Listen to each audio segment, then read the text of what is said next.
What went wrong with Harry and Meghan's vision of reinventing the royal family? Their plan seemed revolutionary at first, an escape from the monarchy to build something fresh, free from centuries-old restrictions. But over time, their grand vision turned into a much smaller, more fragile reality. What looked like a new royal era soon turned into a scramble for survival. So how did it all unravel?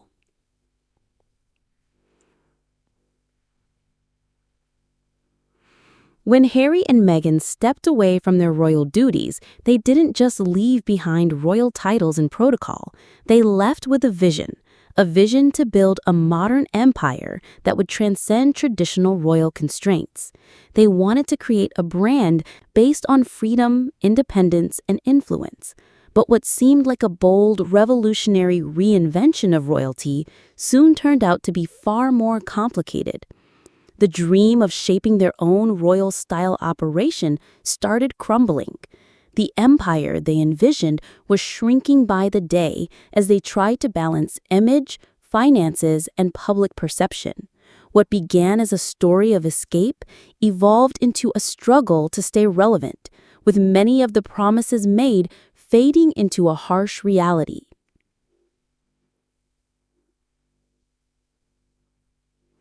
The idea that Harry and Meghan had was nothing short of groundbreaking.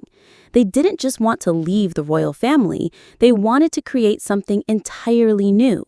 Their vision was of a modern monarchy, one where they controlled their own destiny, free from the rigid structure of traditional royalty.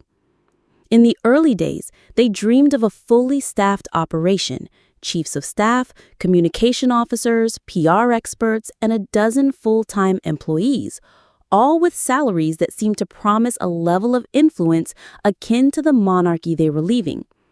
To the outside world, this looked like the beginning of a new kind of royal family. Their independence was going to be revolutionary, something that the world had never seen before.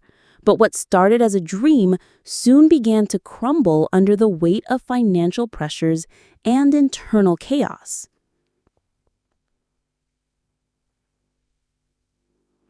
But behind the dream of a modern monarchy, there was a reality that didn't quite match up to the vision. Let's take a look at what was really happening behind the scenes.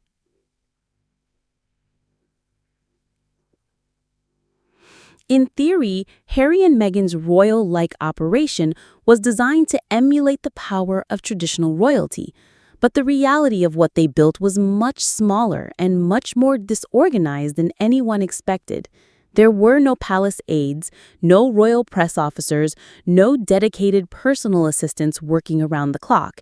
Instead, Harry and Meghan relied on a much smaller team, a small group, often unsure of their exact roles, struggled to keep everything afloat. At the center of this was Meredith Maines, their chief communications officer. She was one of the few people left holding it all together. What was meant to be a carefully orchestrated royal-style operation turned out to be more of a chaotic skeleton crew.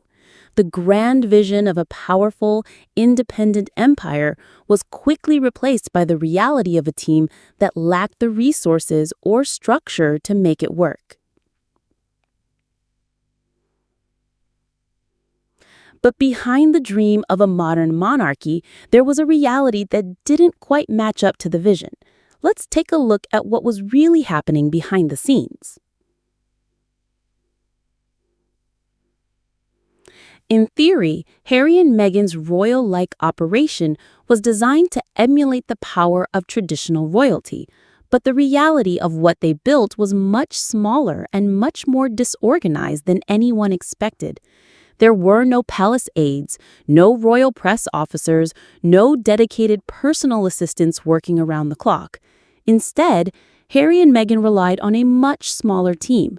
A small group, often unsure of their exact roles, struggled to keep everything afloat. At the center of this was Meredith Maines, their chief communications officer. She was one of the few people left holding it all together. What was meant to be a carefully orchestrated royal-style operation turned out to be more of a chaotic skeleton crew. The grand vision of a powerful, independent empire was quickly replaced by the reality of a team that lacked the resources or structure to make it work.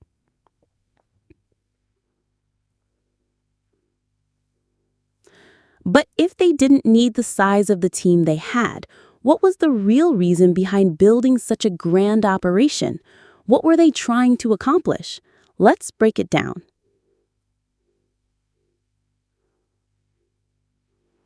At the core of the situation is one major question. Why did Harry and Meghan need such a large staff when their actual needs didn't require it? Let's look at their activities. Harry's flagship project, the Invictus Games, ran smoothly with its own dedicated staff. Meghan's Netflix shows, managed by production teams with vast experience in media. Her podcast, handled by seasoned professionals in the media industry. Harry's charity trips, organized by the charities themselves. So where was the need for a massive, full-time staff? The truth is, they didn't need the size of the team they had built. An assistant, a few key personnel, and maybe a publicist were all they truly required to keep everything running smoothly. The rest? It was about building an image, not meeting a practical need.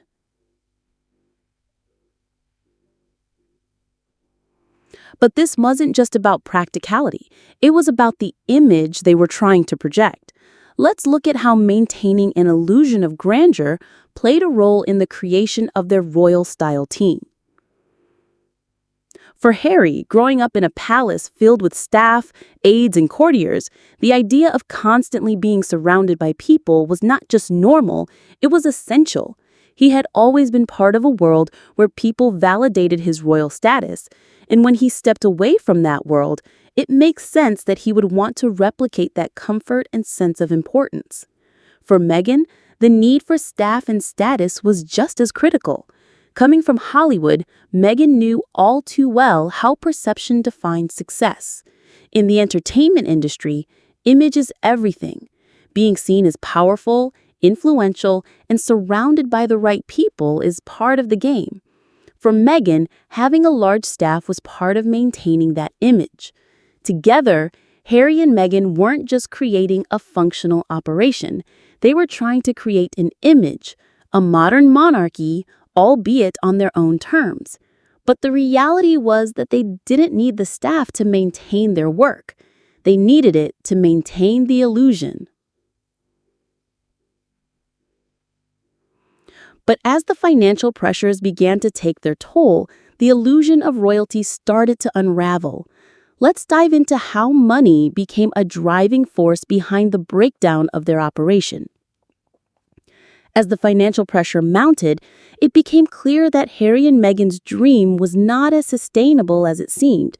The Netflix deal they had bragged about, promising a $100 million payday, turned out to be much more complicated than they had let on. Instead of receiving a guaranteed sum, they were given $20 million up front, with the rest tied to meeting specific content milestones that were becoming increasingly hard to reach. Their content wasn't performing as expected, and the financial strain started to become obvious. On top of that, they had a $10 million mortgage, $2 million in security bills, and other expenses that quickly added up. The once grand plan of maintaining a royal-like staff was no longer feasible, and staff began to be let go. Directors, communication heads, and assistants quietly disappeared from their team. What started as a dream of independence and royal power was now shrinking, and the first casualties were the people who had been hired to help make that dream a reality.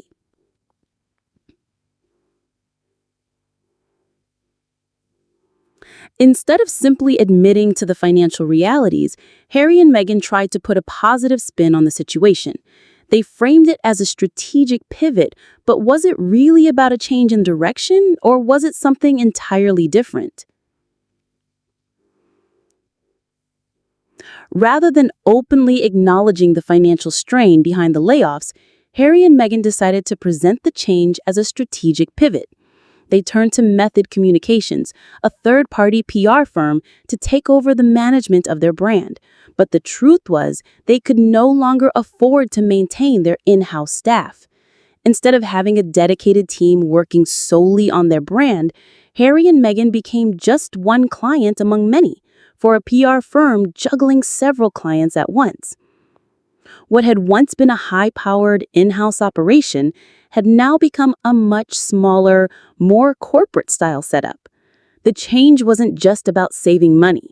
It was a reflection of the reality of their situation. Their brand had started to lose momentum, and they were no longer able to sustain the image they had so carefully crafted. They weren't reinventing royalty anymore. They were simply trying to stay relevant in a media landscape that was moving on without them. This shift marked the end of the grand vision they had for their post-royal life. Let's explore how losing